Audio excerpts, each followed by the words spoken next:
Kejadian 1 nomor 2, di situ bahasa Ibraninya adalah ruah Elohim yang diterjemahkan kemudian roh Allah, kan gitu ya.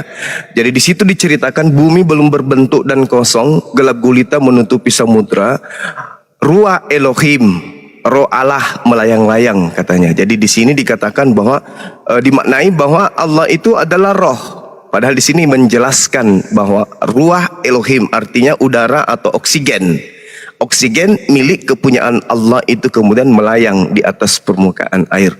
Nah, mana buktinya? Kita lihat di dalam kitab Ayub 27. Ayub 27 itu sama. Di sana dikatakan juga ruah Elohim. Nah, kenapa dikatakan ruah Elohim?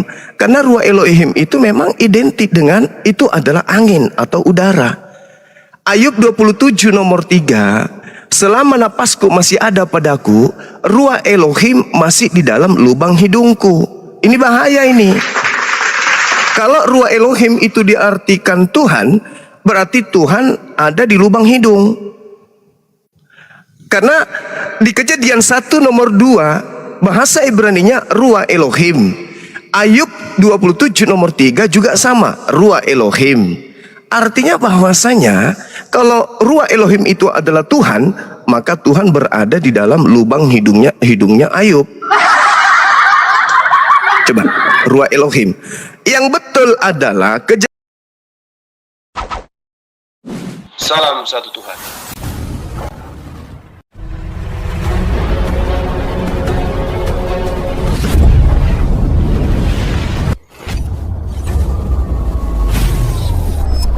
Ya, pengantar ini singkat para sahabat. dukung semua ya sahabat-sahabat kita channel Bensa News Muslim. Di like, di subscribe, di share sebanyak mungkin untuk supaya mencegah sahabat-sahabat kita di luar sana Tidak terpengaruh terhadap pemurtadan. Semoga Allah memberikan selalu sikap istiqamah. Salam satu Tuhan, Allahu Akbar. Terserah mulai ya Bang Zuma ya. Kau mau menafsirkan seperti apa kitab Ayub maupun juga kitab Kejadian ini, tetapi itu jelas dikatakan dari bawah roh Allah melayang-layang di atas permukaan air. Dan kalau tidak cukup itu banyak yang silakan. Itu sudah gugur tadi Bang, itu sudah gugur. enggak kok. Enggak. Ruah Elohim itu apa? Ruah Elohim itu udara. Loh, terus kenapa dikatakan roh itu melayang-layang di atas permukaan air? Ruah Elohim 27. Saudara, Ayub 27 nomor 3 ruah Elohim di dalam lubang hidung itu apa? Itu konteks yang ada di Ayub itu berbeda lagi nanti penjelasannya. Kenapa bisa berbeda? Bahasanya ruah Elohim. Berarti kalau Anda mengatakan roh adalah Allah, berarti Anda harus mengartikan Tuhan Anda itu ada di lubang hidungnya Ayub. Kenapa jadi melayang-layang? Tuhan melayang-layang itu apa? Siapa yang mengajarkan Anda Tuhan melayang-layang? Itu gugur. Silakan Anda tunjukkan dari lagi yang lain bahwa Allah itu adalah Tuhan itu adalah roh, itu di mana dalilnya? Silakan. Ada banyak Bang. Ya, silakan. Tadi yang tadi gugur, silakan. Apapun yang saya mau sampaikan tadi di 1 Yohanes 4 ayat 2 juga demikianlah kita mengenal roh Allah. Jadi Allah itu adalah roh. Di mana itu tertulis? Di mana itu? Di 1 Yohanes 4 ayat 2. Oke. Di situ dikatakan apa nomor satunya? Waspadalah, ujilah kepada roh. Sebab nabi palsu. Nah, lagi-lagi roh identik dengan nabi. Makhluk. Ayo, yang semangat. Mana? Tunjukkan dalilnya roh itu adalah Tuhan. Di mana? Anda menafsirkannya sesuka Anda jadi. Loh, tadi yang dikatakan nomor satunya apa? Waspadalah, ujilah kepada setiap roh, apakah itu dari Tuhan atau dari setan. Sebab nabi-nabi palsu, tuh, pengajar-pengajar palsu artinya roh. Kalau dia nabi palsu berarti roh setan. Kalau dia nabi benar berarti roh Elohim. Berarti roh identik dengan nabi. Ayo, gugur lagi, silakan. Tidak ada yang gugur. Gugur lagi. Roh yang dimaksud di situ adalah makhluk. Roh yang dimaksud di situ adalah makhluk, bukan Tuhan. Nabi yang dimaksud di situ. Silakan. 2 gugur. Yang ketiga, silakan. Nah, tidak ada yang gugur. Yang ketiga, silakan aja dengan doktrin Anda, silakan aja. Yang penting Banyak lagi yang menyatakan. satu lagi, tunjukkan. Yang jelas menentukan, Karena semua menjelaskan. Semua juga Anda akan gugurkan. Jadi ya buat apa juga Jelaskan, saya? yang menjelaskan langsung bahwa pencipta itu adalah roh, maka sembahlah dalam roh. Itu di mana tertulis yang kayak gitu? Ada enggak? Ada enggak? Ayo.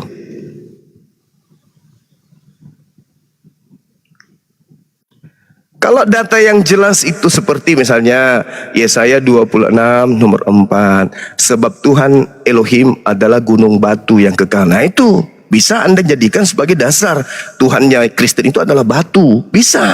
Karena di situ dijelaskan sebab Tuhan itu adalah gunung batu yang kekal. Nah, itu bisa. Tapi ini yang tadi Ruah Elohim melayang-layang, tidak sedang mendefinisikan bahwa roh itu adalah Elohim, tidak. Gugur. Satu lagi, habis itu saya serahkan kepada guru saya yang lain. Satu lagi, silakan. Tidak ada satupun yang gugur. Cuman Iya, silakan dengan otak Anda, silakan. Saya hargai itu doktrin Ya, Anda, saya juga silakan. menghargai seperti apapun Anda. Makanya saya minta satu data lagi, silakan. Biar kutunjukkan bahwa yang Anda sembah itu adalah hantu, silakan. Saya mau kasih tunjuk juga, Anda kan akan menyangkalnya. Saya akan tunjukkan bahwa yang Anda sembah itu hantu, setan, iblis dengan dalil. Kristen menyembah setan. Saya akan tunjukkan dalilnya. Oke, Biar gantian. disaksikan banyak orang. Saya Oke, buktikan gantian, kalau gitu. ya. Saya buktikan ya. Coba Anda lihat di dalam kitab Tunggu, saudara. Bang, gantian dulu. Tadi Sabar dulu. Anda tadi Sabar mengatakan dulu. bahwa yang kami sembah itu adalah setan dan hantu. Karena Makanya saya buktikan. Nanti setelah saya buktikan, saya pertanggungjawabkan Bicara, dulu. bagaimana Saya pertanggungjawabkan dulu perkataan saya bahwa Kristen menyembah setan, baru Anda bantah. Oke? Kita lihat di dalam Yohanes 4 nomor 24. Di dalam Lukas 24 nomor 37. Mereka terkejut dan takut dan menyangka bahwa mereka melihat hantu. Hantu di situ bahasa Yunaninya adalah pneuma. Oke? Jadi dikatakan di sana bahwa mereka terkejut sebab mengira melihat hantu. Nah, kita lihat di dalam bahasa Ibrani, bahasa Yunani, bahwasanya yang disebut hantu di sana adalah pneuma. Kalau kita berbicara mengenai pneuma, berarti kita berbicara mengenai apa yang disembah oleh saudara-saudara Kristen. Dikatakan begini, sukaristakan kai popitikan kenopisan oti editan ena pneuma. Nah, pneuma ya kan? Kalau kita melihat di dalam Yohanes 4 nomor 24, Theos itu adalah pneuma. Anda mau lari kemana? Theos itu adalah pneuma. Pneuma di dalam Lukas 24 37 artinya hantu. Di dalam Yohanes 4 nomor 24, Theos itu adalah pneuma. Berarti Theos itu adalah hantu. Berarti Kristen penyembah Hantu. Ini dalil. Sudah saya tanggapi. Iya, silakan. Ini dalil. Iya, oke. Silakan. Iya, jadi Lukas 24 ayat 37 itu tadi, Abang berkata, Abang tadi dan bacakan, mereka terkejut dan takut dan menyangka bahwa mereka melihat hantu. Jadi ini kebiasaan burukmu ya Bang ya. Kau mengambil ayat-ayat mencocokkan ketika kau berupaya untuk menarasikan bahwa yang kami sembah itu adalah hantu, maka kau mencari ayat-ayat di mana ada tertulis kata hantu. Padahal konteks ini, pembicaraan ini ketika Yesus telah bangkit dan di ayat 38 kan dikatakan bukan tetapi begitu. Itu di 37 tadi ya. Sekarang di 38-nya kelanjutannya akan tetapi. Iya, akan tetapi hantu, inilah aku, ini tanganku, ada apa dengan kalian? Sentuhlah aku, rabalah aku, sebab hantu tidak berdaging, tidak bertulang kan? Udah Iya, dia tahu itu. menunjukkan kan? Dia kan menunjukkan bahwa dia bukan hantu. Bukan Jadi itu yang kenapa jadi Abang bilang, kami permasalahan. menyembah hantu? Kan sudah ada Bukan ayat itu yang jadi penjelasannya. permasalahan. Sekarang Anda baca Yohanes 2 nomor 24. Baca. Itu karena mereka ketakutan. ayat Baca 7. dulu Yohanes 4 nomor 24. Baca dulu baru Anda sanggah. Baca dulu. Baca. Oteos enai pneuma. Bukan hantu itu ada di Saya ulang, oteos enai poneima, kai opoyeston, lapuk pretai ton, lapre me pema kai ai Bahasa Indonesia leteai. saja bang, ada bahasa Indonesianya, ngapain bang pakai bahasa-bahasa yang aneh yang Iya, supaya lain-lain? Anda itu Di tidak Yohanes berapa? Yohanes disesatkan. berapa? Kalau selama ini Anda menyembah setan, lucu ente itu. Kitab Anda itu bahasa Yunani. Anda sok Di pintar, dalam Pak. Anda Yunani. menunjukkan Anda sok pintar Yunani. Itu yang Bukan, betul. bukan. Pendetamu lebih pintar Yunani, tapi dalam hati. Di dalam kitab Anda, Yohanes 4 nomor 24 jelas sekali. Theos itu adalah hantu. Gimana sih? Terus korelasinya dengan ayat tadi apa? Lah, Yesus dikira hantu. Dikira hantu, tetapi Iya. ayat berikut menjelaskan bahwa dia hidup, dia bukan hantu, makanya mereka sentuh. Oh iya, Bukan bukan itu hantu. yang jadi permasalahan, yang Kok jadi bukan itu permasalahannya. Yang Anda jadi harus- permasalahan. Inilah kalau otak orang tidak disunat, otaknya tertutup sama kulup.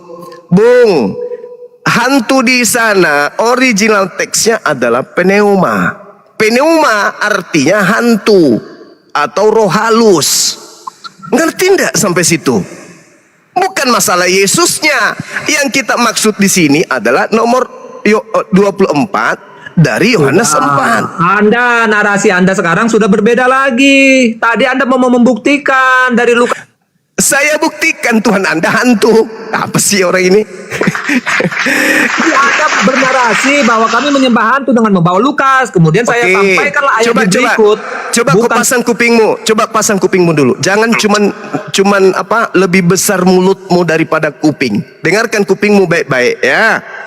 Di dalam Lukas 24 nomor 37 ya, saya pelan-pelan. Di dalam Lukas 24 nomor 37 Yesus di sana disangka pneuma. Yesusnya oleh murid-muridnya dikira pneuma. Pneuma itu artinya hantu. Murid-murid menyangka Yesus itu pneuma. Itu. Nah, berarti Yesus dikira hantu, pneuma.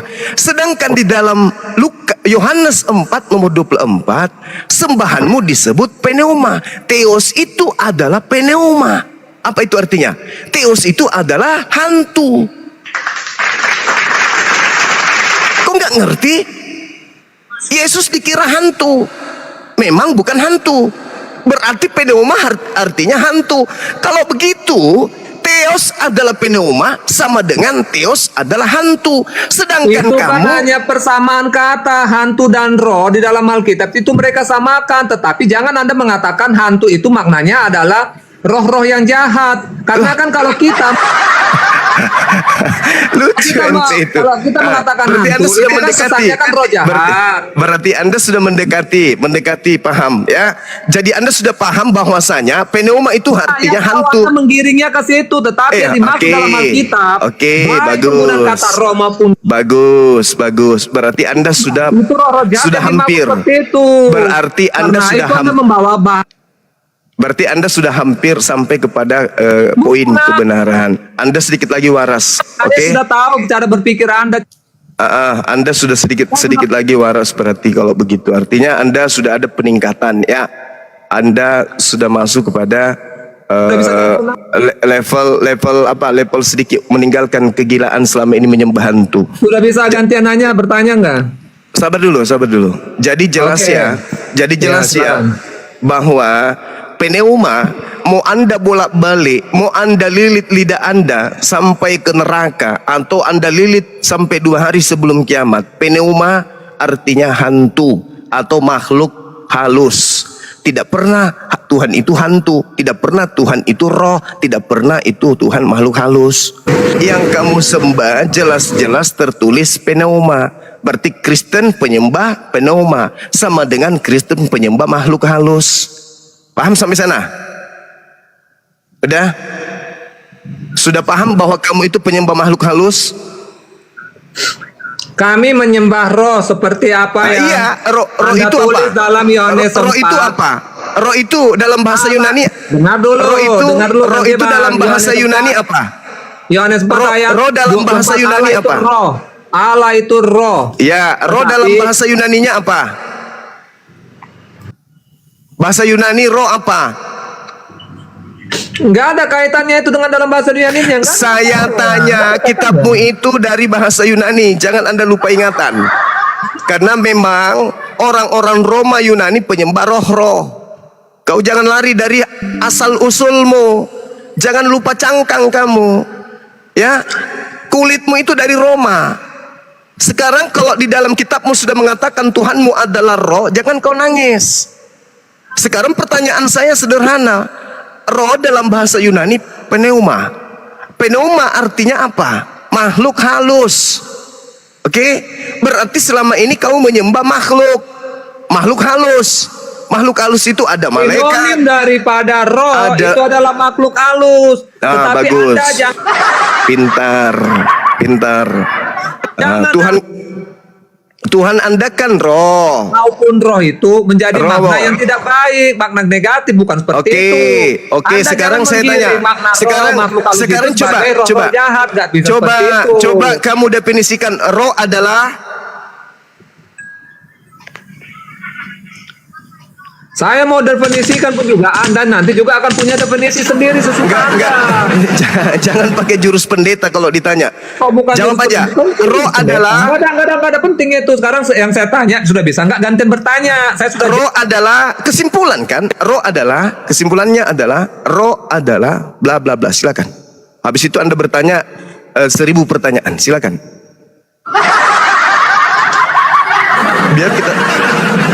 Biar semua orang tahu bahwa Kristen itu penyembah makhluk halus. Roh adalah. nggak apa-apa. Anda mau mengatakan penyembahan nggak apa? Yang pasti Jangan menyerah begitu. Kita ini diskusi ilmiah. Roh adalah jawab. Supaya yang lain yang masih bisa waras sadar, oh selama ini kita menyembah makhluk halus ternyata, kan gitu. Nah, sebagai wakil dari mereka, mau anda menyinonomkan dengan makhluk halus nggak ada masalah. iya silakan Anda katakan roh adalah kesimpulan kan. Habis itu Anda masuk bertanya 1000 pertanyaan. Silakan. Roh adalah. Kok malu dijawab? Roh itu ya sesuatu yang nggak bisa dilihat oleh kasat mata. Tidak kayak gitu.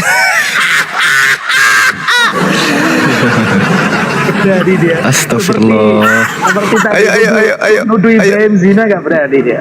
Benar-benar. Roh adalah cepat supaya Anda masuk bertanya ke saya. Tadi kan saya sudah katakan. Roh adalah itu nggak bisa dilihat oleh kasat mata. bukan itu, kentutmu juga nggak bisa dilihat. Jangan sampai ku bilang Tuhanmu kentut. Ya, saya tanya samamu pakai ilmiah. Kita diskusinya itu yang masuk akal, yang rasio itu seimbang antara akal dan apa yang tertulis di dalam kitab yang Anda anggap suci. Roh adalah jawab. Sebelum Anda bertanya 1000 pertanyaan. Nanti teman-teman hitung pertanyaan pertama, kedua, ketiga sampai mulut Anda robek bertanya. Silakan. Roh adalah Tadi kan sudah jawab. Berkali apa? jawabnya. Roh adalah, ini kan Tuhanmu nih. Tuhan saya, Tuhan Kristen adalah roh. Sedangkan roh definisinya adalah supaya kita dapat kesimpulan gitu. Silakan. Terserah Anda mau memaknainya seperti apa. Gimana kita mau diskusi dengan orang yang terserah? Gimana ini? Nanti kalau kau bertanya, jawabnya saya terserah gimana? Gak bagus kan? Kita mewakili banyak orang. Ketika saya tanya, definisikan roh itu sebagai kesimpulan bahwa Kristen itu menyembah roh. Roh adalah, silakan.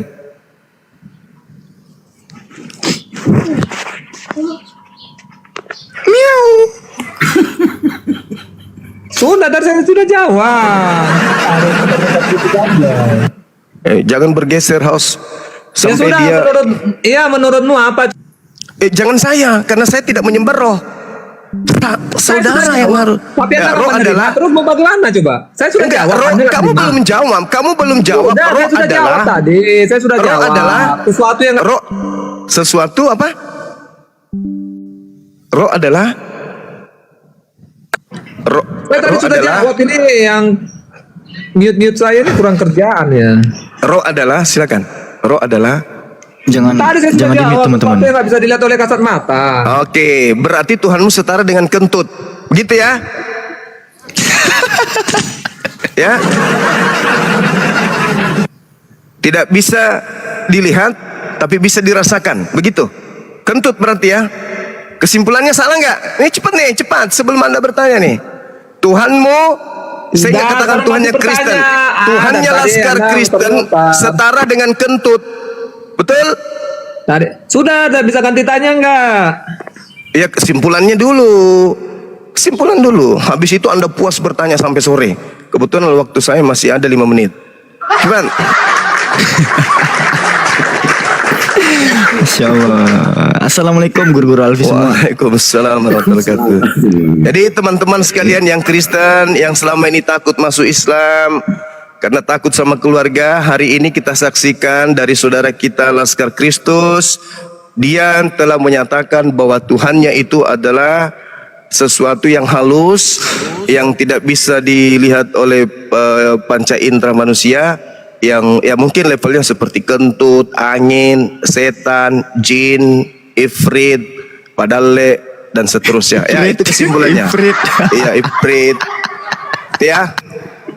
Hantu. Nah itu Tuhannya itu setara, itu hakikat dengan itu. Itu kesimpulannya.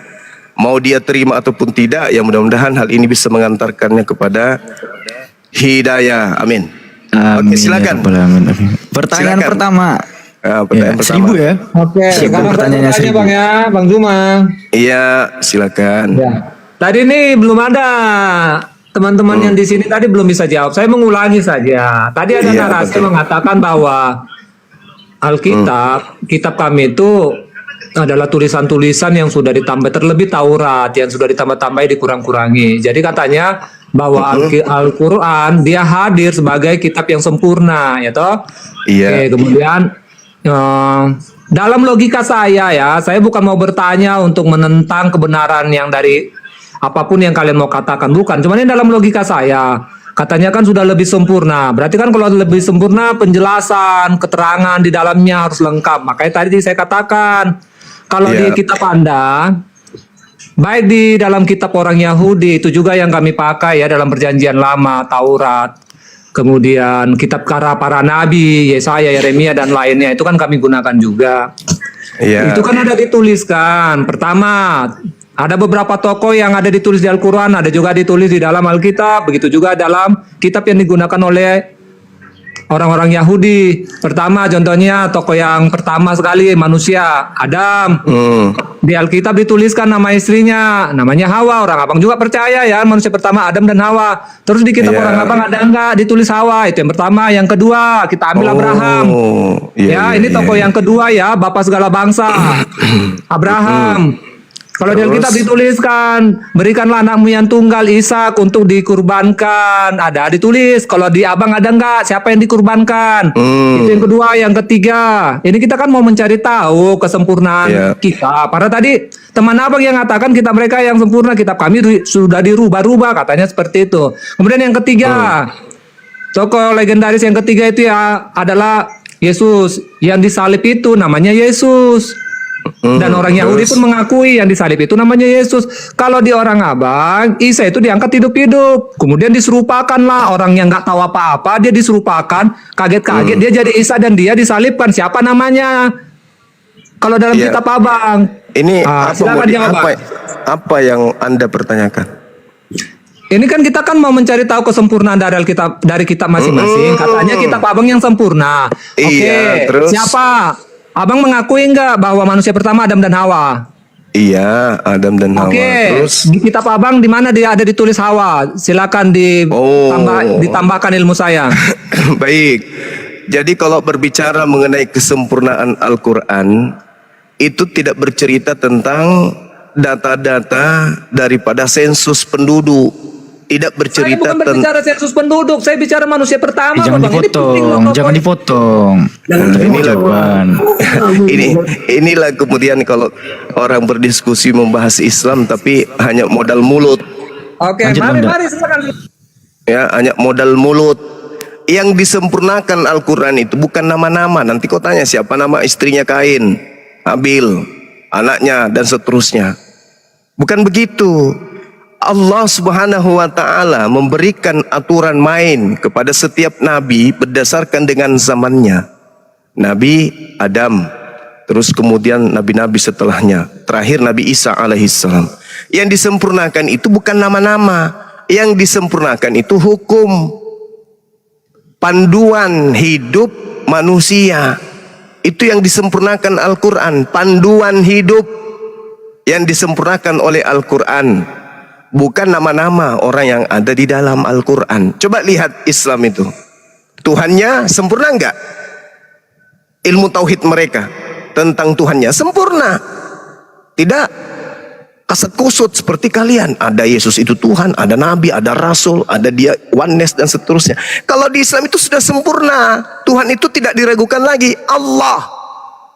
Kemudian berbicara mengenai cara berhubungan dengan Allah, cara berinteraksi dengan Allah, disebut ibadah.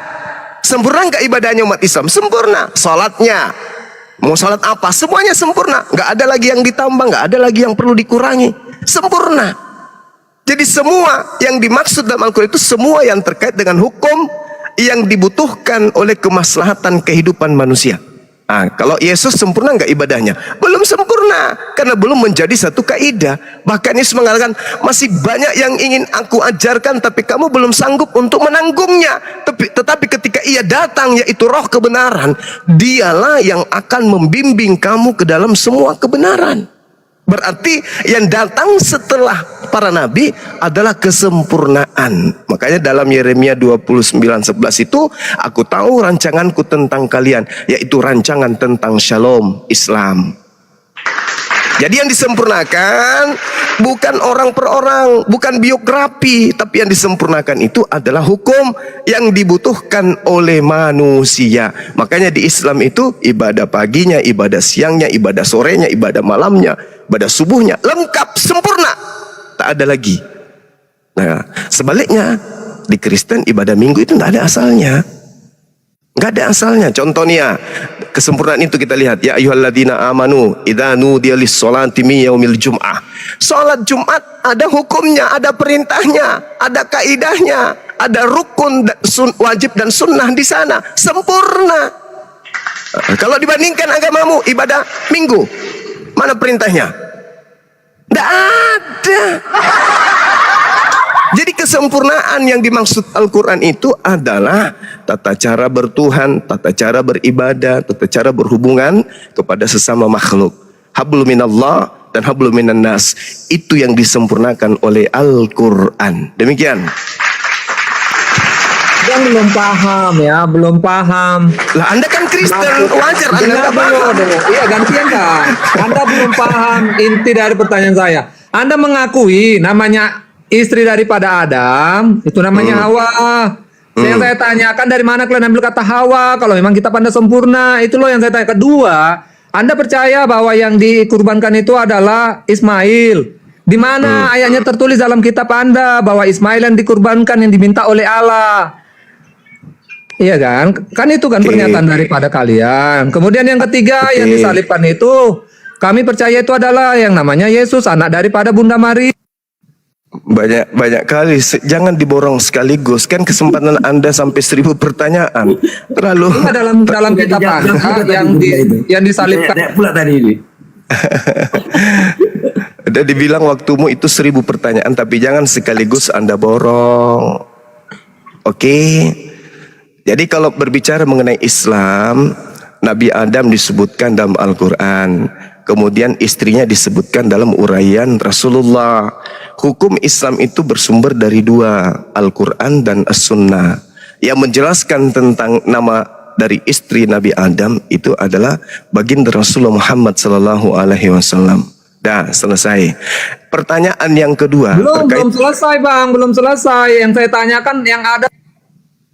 Apa sih orang ini? Sudah selesai. Nabi Adam itu disebutkan kemudian di dalam hadits nama istrinya. Oke? Dah selesai kan? Nah, kenapa sekarang dalam Al-Quran? Kenapa nggak ditulis dalam Al-Quran? lah, kenapa kamu yang ngatur-ngatur Al-Quran? Kamu yang mau atur Allah gitu maksudnya? Bukan mau mengatur. Tadi kan kalian bilang kan kita kalian lebih. Iya, lebih sempurna lah kitab suci kami. Kenapa ada Karena tertulis dalam Al-Quran, Alkitab? kitab suci kami itu ada dua. Lucu ente itu. Al-Quran itu datang kepada baginda Rasulullah Muhammad sallallahu alaihi wasallam. Baginda Rasulullah Muhammad sallallahu alaihi wasallam diperintahkan untuk menguraikan, menjelaskan. Jadi bahasa kata istri di dalam Al-Quran tentang Nabi Adam itu diuraikan oleh baginda Rasulullah bahwa nama istrinya itu adalah Hawa. Dah selesai. Oke, ketika Selesai. dijelaskan, diuraikan ya dalam apa namanya tadi yang kitab yang kedua, hadis Bang ya. Ya, Oke, itu dapat hikmat dari mana? Rasulullah Muhammad SAW itu ketika berbicara mengenai hal yang diwahyukan oleh Allah, Iya, baik itu informasinya dapat dari mana? Beliau menuliskannya dapat informasi dari mana? Ini saya mau dari tambah Allah tingkat, mau langsung nambah ke dalam ilmu hatinya, saja. langsung ke dalam kalbunya. Oke, itu namanya ilham, itu namanya wahyu. Selesai. Oke, Oke. sekarang boleh nggak saya bertanya ya? Ini kan saya kan hanya penasaran. Pertanyaan kedua tadi untuk terkait dengan Nabi Ismail atau Saya Nabi penasaran saja, Ishak. saya penasaran. Kenapa harus singgah-singgah dalam hatinya Nabi Abang? Kok nggak langsung dituliskan saja? Ini logika saya Bang ya, sebagai manusia biasa. Kenapa harus singgah-singgah dulu melalui nabinya Abang disampaikan, kemudian Ya, itu dituliskan dalam tugasnya kitab beliau. Bil Oh, bayyinati itu tugasnya ya. was-zubur Oh, wa berarti- anzalna ilaika oke. dzikr litubayyina lin-nasi ma nuzila ilaihim wa la'allahum yatafakkarun. Tugas beliau sebagai nabi sama seperti Yesus tugasnya sebagai nabi. Ngapa Lukas serta Paulus yang punya peran Nggak ada tugas, nggak ada tertulis tugas Yesus sebagai nabi. Abang baca dari mana? Kalau di Alkitab nggak ada ditulis seperti itu tugas Yesus sebagai nabi. Ini tugasmu. Nggak usahlah menambah-nambah narasi. Lanjut. Baik, kalau ada Oke, dalilnya sekarang- Yesus nabi gimana? Hah? Kalau ada dalilnya Yesus sebagai nabi gimana? Kamu yang memotong-motong apa yang tertulis dalam Bible karena kau itu bukan pengikut Yesus. Iya, di mana ada tertulis Bang? Di mana ada tertulis Yesus mengatakan Oke. bahwa dia adalah nabi? Silakan. Oke, dikatakan oleh Yesus bahwasanya seorang nabi akan ditolak dari umatnya. Itu siapa yang dia maksud? Hah? Bang, Abang paham nggak? Dikatakan Saya bahwa tanya adalah dulu, seorang nabi akan ditolak dari umatnya sendiri. Siapa yang dimaksud oleh Yesus itu? kalimatnya bukan seperti itu. Lalu? Buka ayatnya bukan seperti itu kalimat lengkapnya. Silakan. Bukan Silakan seperti itu, ya. Anda buka. Silakan Anda Anda yang buka. menyebutkan. Di Silakan. dalam kitab mana? Anda yang menyebutkan. Di mana dalam kitab mana? Anda menolak, tetapi Anda mengatakan tidak seperti itu. Berarti Anda tahu. Silakan Memang Anda kalimatnya tunjukkan. nggak seperti itu. Coba ya, Bang. tunjukkan. Iya, Tunjukkan dalam kepada kitab saya. mana? Tunjukkan. Dalam kitab mana? Tunjukkan. Anda yang mendahului. Anda yang mendahului. Anda mengatakan kalimatnya tidak seperti Berarti Anda itu. mengarang. Tunjukkan Anda pun coba. tidak tahu ayatnya. Anda pun Tunjukkan tidak kepada tahu. saya. Tunjukkan kepada saya. Mana dalilnya yang Anda maksud? Melucukan loh Bang Juma, Anda melucukan. Anda pertama sekali menyinggung itu, tapi Anda tidak hafal ayatnya. Anda menolak, dalilnya Kok menolak? banyak. Dalilnya banyak di dalam Bible. Anda yang mengatakan seorang nabi akan ditolak. Mana? Seorang nabi akan ditolak. Jangan hanya ngotot, jangan hanya bernarasi. Mana? Di mana tertulis? Di mana tertulis? Contoh misalnya Markus 6 nomor 4, Lukas Oke, 4 satu-satu kita nomor baca. 18, Satu-satu, Lukas Markus 6. 4 24, Ayat 4 saya baca, Lukas nggak usah 4 Abang sebut. 43, Nggak usah Abang Lukas baca 7 semua nomor satu-satu. 16. Laskar ini nggak Allahu bisa Akbar. diajak kondusif. Nggak Bang bisa, Zuma. nggak bisa, Tunjukkan nggak aja bisa. Bukan gimana. nggak bisa diajak kondusif. Masa kalian mau sebut-sebut Bukan aja tapi dah. kita bacakan. Sakit Kita banget baca. orang yang- Saya baca ya, saya baca. Markus 6 ayat 4. Maka Yesus berkata kepada mereka, seorang nabi dihormati di mana-mana kecuali di tempat asalnya sendiri di antara kaum keluar. Ini Itu yang siapa? dikatakan. Dia bukan Nabi yang menyatakan dimaksud di situ. tentang- Dia Nabi yang bukan dimaksud tentang- di situ siapa? Memang dalam apa ya, Memang. dalam kebiasaan dalam kehidupan Memang. orang Israel. Dengar, memang para nabi-nabi di masa itu memang ditolak di negerinya, kan itu yang dijelaskan oleh Yesus. Jadi Tapi dia Yesus bukan mengatakan, nabi. Dalam pandangan banyak orang dia nabi. Sekarang saya karena tanya, orang- jadi menurutmu Yesus itu bukan nabi? tidak nabi. Bukan Wah, Nabi Yesus berarti itu? Bible salah, berarti LAI salah nih. Alfi punya kitab nih. Nah, bahaya Mana nih. ayatnya? Ini Oke. bukan Yesus mengatakan bahwa aku adalah nabi, Oke, aku oke, ditolak. oke. Tak seperti itu. Alfi, Anda yang Alfi tengahi ya. mencocok-cocokkan. Anda mencocok-cocokkan. Di mana ada tertulis? Markus 6 Yesus nomor mengatakan dia nabi. 4, Lukas 4 24. Sekarang kita Nih, baca bahaya, Lukas 4 bahaya 24. narasi dia nih. Nggak Bahaya usah dia. sebut satu persatu seolah-olah isi Anda benar. Kita baca Lukas 4. Modal congor kayak Anda gini. yang modal congor. Turunin Kita aja baca lah, Bang. kalimatnya. Turunin aja nak. Udah ada si Anton.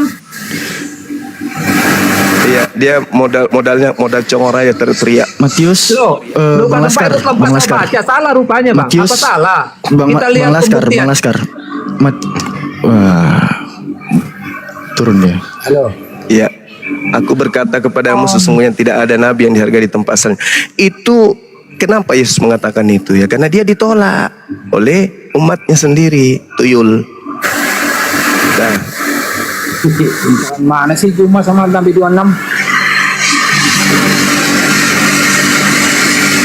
Lagi habis itu guna perikopnya kan Yesus ditolak itu.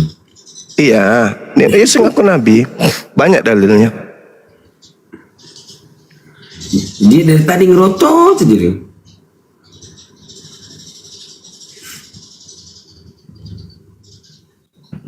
Oke, ada lagi yang lain, silakan. Ada yang mau menambahkan narasinya, silakan. Atau membantah saya tadi, silakan.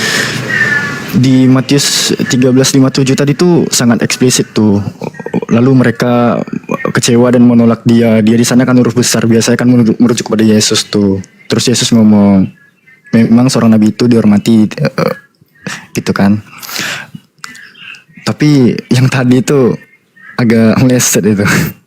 Yesus bukan nabi katanya. Iya, dia sekte baru sekte baru. Aduh, ya Allah. Saya tambahkan sedikit Bang Zuma, mohon maaf. Silakan, Jadi Abu, silakan. gini, sebetulnya dia itu mau dijelasin kayak apa ya? Karena dia membawa misi mungkin apa ya, pembenaran untuk ininya dia agak sulit diajak diskusi memang. Tadi udah dijelaskan juga. Seandainya tadi dia ngomong beda ruh dengan roh itu sebetulnya beda. Ya kan, ruh tadi saya ingin jelaskan dua kata roh dengan ruh itu satu hal yang nantinya berbeda sebetulnya. Kalau ruh itu sesuatu nyawa ya di dalam diri manusia. Kalau roh memang hantu di secara logikanya memang hantu seperti itu. Makanya sebetulnya dia menginginkan sesuatu yang tidak terlihat dan bisa menghidupkan orang, itu ruh. Makanya saya tanya, roh itu seperti apa? Ya emang yang tepat itu adalah hantu gitu loh. Beda ruh dengan roh itu loh, seperti itu. Kalau Ruhil Kudus itu kalau di kita kan di ufuk mubin kan, itu kan malaikat Jibril sebetulnya. Itu juga ruh gitu loh. Maksudnya dikatakan di situ nama lain malaikat Jibril itu juga Ruhil Kudus itu loh, seperti itu. Jadi makanya saya tadi ingin menanyakan kalau di Anda roh itu seperti apa, supaya tadi Bang Zuma tambahkan memang benar istilahnya dari kayak apa ya, hantu yang memang roh-roh jahat. Mereka nggak pengen dikatakan roh itu hantu, nggak pengen, karena bernarasi nanti kepada keburukan kan gitu. Gitu, seperti itu Bang Zuma mungkin. Ya, benar-benar Abu, Masya Allah. Betul sekali. Jadi pada kesimpulannya, saudara-saudara Kristen ini harus mutar kepala untuk menghindari itu. Itu baru dasar pertama. Lukas 24:37, Yohanes 4:24, itu pada level pertama. Tataran intinya kemudian adalah ketika ada sosok yang datang kepada penulis-penulis kitab mereka yang mengaku sebagai Yesus yang adalah bintang timur. Dan pengakuan Paulus sendiri di dalam 1 Korintus 13 nomor 3. Tidak ada orang yang mampu dengan mulutnya berkata, terkutuklah Yesus karena bimbingan roh Tuhan. Tidak ada. Dan tidak ada orang yang mampu berkata Yesus adalah Tuhan tanpa bimbingan Roh Kudus. Itu pengakuan Paulus. Jadi Roh Kudus membimbing orang Kristen berkata Yesus adalah Tuhan. Roh Kudus. Tapi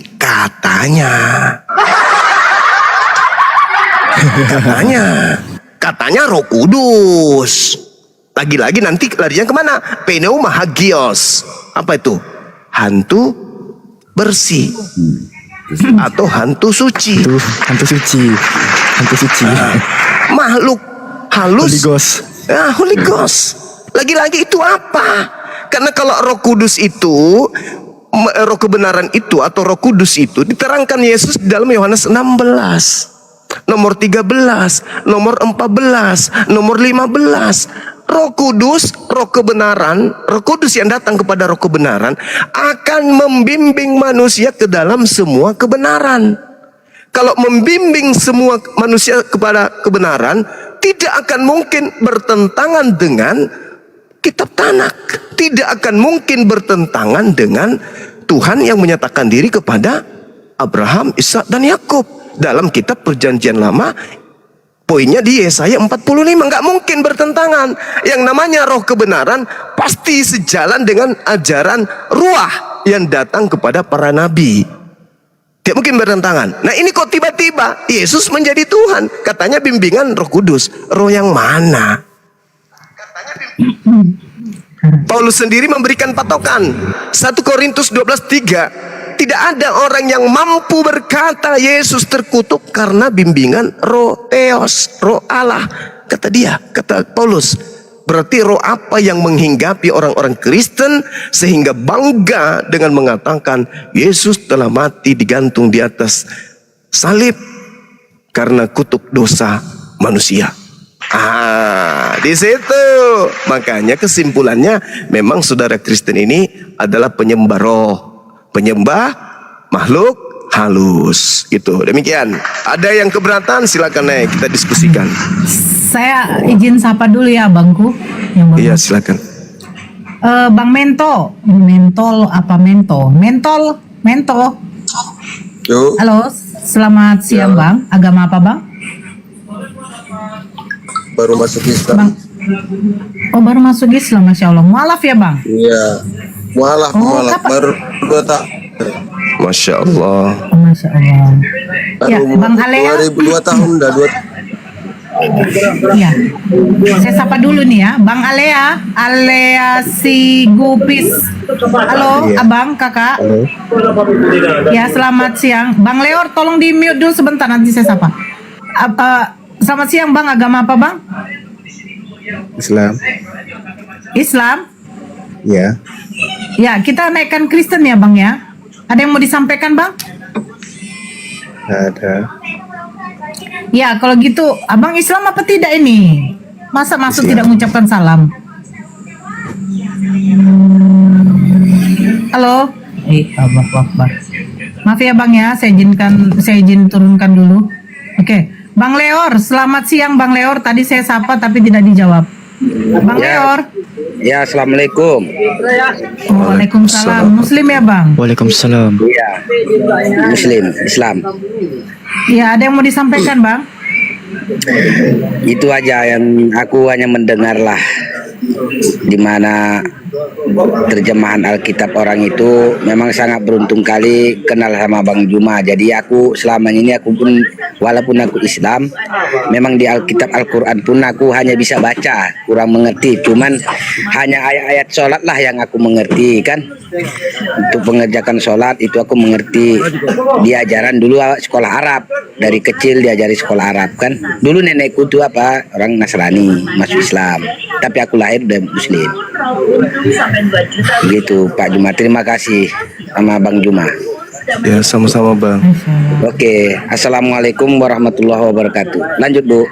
Waalaikumsalam warahmatullahi Waalaikumsalam. wabarakatuh.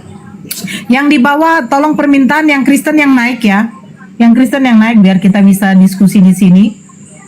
Iya, Bang Zuma silakan lagi Bang, karena nggak ada yang ngapa di sini, nggak ada yang Kristen Bang. Lanjut dulu Bang.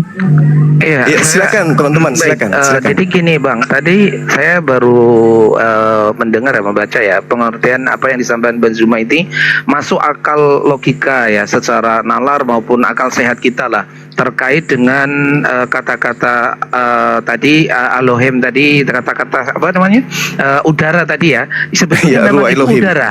Ruh Elohim itu bukan roh kudus yang dimaksud roh Allah gitu loh. Jadi masa ya ada ya, ini nggak masuk akal, masa ya melayang-layang di atas air gitu loh. Nah, kalau Allah yang menciptakan misalkan bumi ini sebelum ininya, Allahnya terus di mana dulu gitu loh, sebelum itu gitu loh. Dan ini menjadi pertanyaan bahwasanya penerjemahan dari Roha Elohim itu benar udara. Kalau udara memang benar, oksigen itu memang meliputi bumi, di atas angin, di atas air, mana angin benar. Dan tadi disampaikan terkait dengan hidung ini yang keluar masuknya udara, oksigen. Ah benar itu tadi. Itu narasinya aja, masya Allah benar. Sebetulnya nggak bisa dipatahkan, nggak bisa dipatahkan. Jadi kata-kata arwah Elohim itu dikatakan Allah itu sangat jauh sekali gitu loh, sangat jauh sekali. Mau dinarasikan kayak muter seser ya nggak bisa, saya rasa logika ya, maksudnya akal waras kita ya. Ini yang disampaikan di sambungan itunya tadi yang dihitung tadi di Ayub 27. di Ayub 27 tadi memang benar, iya, gitu. Masya Allah itu benar. Jadi mau membantah apa mereka itu gitu loh. Dan penerjemahan saja Tuhan dari Tuhan kan repot juga kalau disampaikan itu kan. Ya lanjut Bang Zuma, mungkin kasih penyampaian untuk teman-teman yang di bawah ini, mungkin lebih menguatkan. Kalau dengan mereka ini kan kadang-kadang kayak Kak Yosi tadi kan berretorika bahwasanya kalimat syahadat kita itu artinya gini Bang Zuma, tadi kan dikatakan tidak ada Tuhan selain Tuhan. Tidak ada Tuhan selain Tuhan. Ini retorika bahasa. Yang dimaksud asyhadu alla ilaha illallah wa asyhadu anna muhammadar rasulullah, itu asyhadu alla ilaha illallah ini adalah meniadakan Tuhan-Tuhan yang selain Allah gitu loh. Iya, selain jadi Allah, betul. mengesahkan Tuhan yang satu gitu loh. Malah di-kick balik oleh Bang Sodik tadi, Bang Santa tadi meng-kick balik gitu loh. Ini bahasa retorika. Kami kan dituduh bermendusta atau yang lainnya tadi kan, tentang apa kalimat kalian berdusta, katanya Allah itu maha kuasa, tapi kenapa Allah itu nggak mampu kalian katakan bisa jadi apa saja. Duh, ada sifat kemustahilan bagi Tuhan lah. Saya tadi tanya, dikatakan Tuhan ini syaratnya apa, saya bilang gitu kan. Kalau dia nantinya seperti makhluk, tidur, ya makan, ya ini, ya itu bukan Tuhan, makhluk, saya bilang gitu. Kan itu takik balik begitu. Nah, seperti apa dinarasikan gitu loh. Dia ingin menyampaikan, membalikan fakta bahwasanya kalau Allah maha kuasa, kalau Allah maha kuasa, berkuasa enggak dia menjadi makhluk gitu, menjadi manusia, maksudnya dia begitu, seperti Tuhan kami kan gitu tadi dia. Nah itu kan narasi tadi, menggiring opini tadi, seperti itu. Mungkin bisa diterangkan sedikit Bang Juma. Iya, baik, Masya Allah. Jadi lengkap sudah keilmuan Islam ya. Ketika dari aspek pendalaman materi tentang Allah dari Islam, kemudian kita sempurnakan kemudian penjelasan itu dengan memberikan narasi tentang Bible terkait dengan Tuhan. Jadi di dalam Yeremia 10 nomor 6, di situ dikatakan Tuhan itu maha tinggi. Tuhan itu maha tinggi dan tidak serupa dengan apapun. Itu satu. Tuhan itu maha tinggi, tidak serupa dengan apapun. Kalau tidak serupa dengan apapun, berarti kita tidak bisa kemudian mensifatinya dengan sifat makhluk. Dengan apa kita harus mensifati beliau, Tuhan ini? Yesaya 46 nomor 5, hendak dengan siapa engkau mempersamakan aku hingga aku sama? Yesaya 45 nomor 6, Yesaya 45 nomor 5, akulah Tuhan, tidak ada Tuhan selain aku. Akulah Tuhan, pencipta langit dan bumi, tidak ada Tuhan di luar aku. Laisa kamitslihi syai', tidak ada yang sama seperti Tuhan. 2 Samuel 7:22, aku maha tinggi, tak ada yang serupa dengan aku. Yesaya 43 nomor 10, engkaulah saksi-saksiku, tidak ada Tuhan yang dibentuk sebelum aku, dan tidak ada Tuhan yang dibentuk setelahku. Yohanes 1 nomor 14, Logos itu dibentuk menjadi daging. Yang dibentuk menjadi daging ini jadi Tuhan. Sementara Tuhannya mengatakan tidak ada Tuhan yang dibentuk setelahku, itu tak ada. Tak ada Tuhan yang dibentuk. Makanya untuk mensiasati ini kemudian mereka polemikus ini mengatakan Yesus itu 100% manusia dan 100% Tuhan. Kalau begitu, maka kita kembalikan kepada mereka Roh Kudus 100% Tuhan, 100% burung merpati. Ayo. Jadi 200% dong. 200%. Bapak adalah roh. Berarti Bapak ini 100% Tuhan, 100% makhluk halus. Ayo, mau kemana? Kristen ini mau kemana? Pegangannya mau kemana? Tak ada pegangan sama sekali, nggak ada. Makanya Al-Quran mengatakan bahwa ya iduhum wa yumannihim, itu jelas setan yang menjanjikan mereka. Tak ada yang menjanjikan mereka, angan-angan mereka dibangkitkan kemudian. Sementara yang dijanjikan oleh setan itu hanya janji tipuan belaka. Itu jelas itu. Nah, inilah sahabat-sahabat sekalian, orang-orang Kristen ini, saudara-saudara kita Kristen ini akan kesusahan ketika berbicara mengenai konsep Tuhan. Sulit sesulit-sulitnya. Lebih mudah bagi mereka meloloskan kemudian Pak Bom masuk ke lubang jarum daripada meloloskan konsep ketuhanan mereka untuk rasional. Jadi itu adalah hal yang mustahil. Maka mereka mengatakan apa? Iman itu di atas akal. Itu sudah konsep yang keliru. Iman di atas akal, konsep yang keliru. Kalau iman di atas akal, berarti Tuhan yang berfirman di dalam kitab mereka itu adalah Tuhan yang tidak maha tahu. Kenapa Tuhan tidak maha tahu? Karena apa yang diajarkan Tuhan tidak sesuai dengan akal yang dia ciptakan sendiri. Sama seperti pabrik menciptakan mobil. Ada pabrik membuat mobil, kemudian mobilnya sudah ada, buku panduannya tidak sesuai dengan mobil tersebut. Mobilnya metik, tapi bukunya menceritakan tentang cara operasional kulkas. Gabrul. Tuhannya diciptakan dengan sempurna, serupa dengan Tuhan katanya. Tapi begitu turun kitabnya entelheng ente, entah kemana-mana perginya. Tuhan jadi manusia, manusia jadi mayat, bangkit dari mayat menjadi Tuhan. Gimana ceritanya tuh? Gimana ceritanya? Tuhan memberikan manusia sebagai pemimpin. Katanya di dalam Kejadian 1 nomor 26, turunlah ke bumi, jadilah pemimpin di bumi untuk berkuasa kepada seluruhnya. Kau jadi yang paling top di bumi. Tapi dikasih akalnya, lalu dikasih buku panduan untuk menjadi pemimpin di bumi. Buku panduannya ke kiri, otaknya ke kanan. Apa yang terjadi? Imani saja. Mau masuk akal, mau tidak masuk akal, yang penting barang siapa, Roma 10 nomor 9, barang siapa yang berkata dengan mulutnya Yesus adalah Tuhan, pokoknya selamat.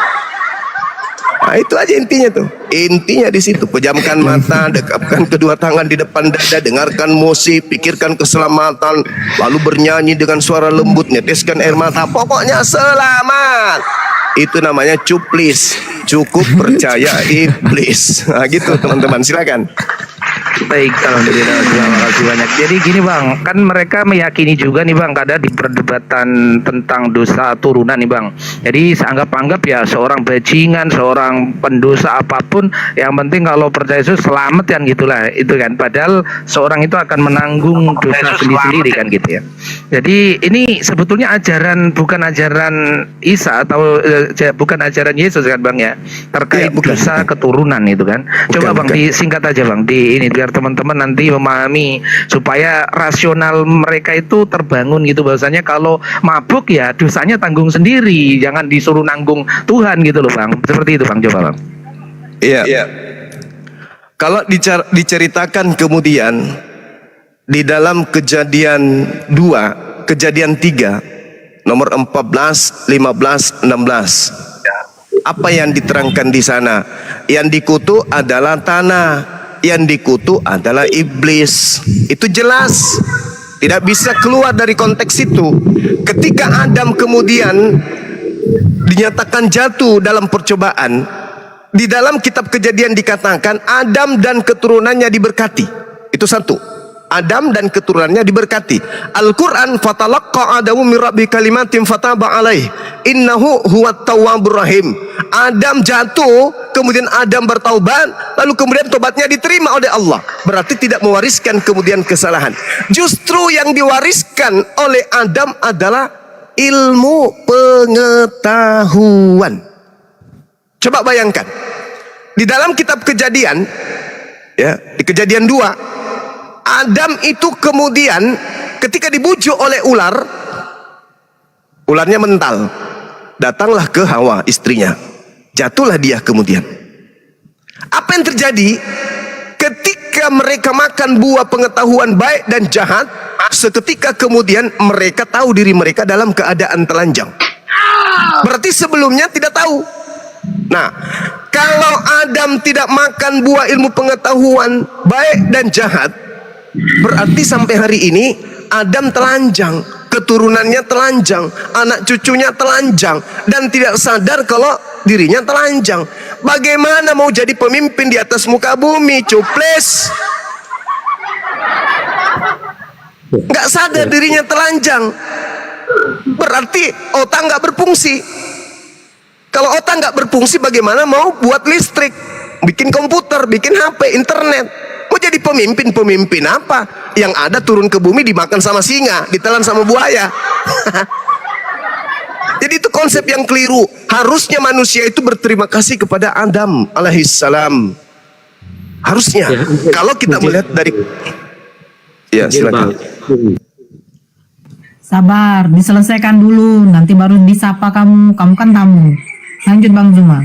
Ntar lagi baru diselesaikan. Ya lanjut Bang. Jadi kesimpulannya kematian Yesus itu menurut Roma 5 nomor 12, kematian Yesus itu dikarenakan karena adanya dosa satu orang bernama Adam yang kemudian menjalar ke bumi, ke anak-anak turunannya. Dosa apa? Dosa kutuk. Kita lihat di dalam Kejadian 3 yang tadi, ternyata yang dikutuk itu adalah ular dan tanah. Ular ini iblis. Jadi kalau Yesus mati di atas tiang salib untuk melepaskan kutu hukum dosa, berarti dosanya siapa yang ditebus? Iblis. Iblis.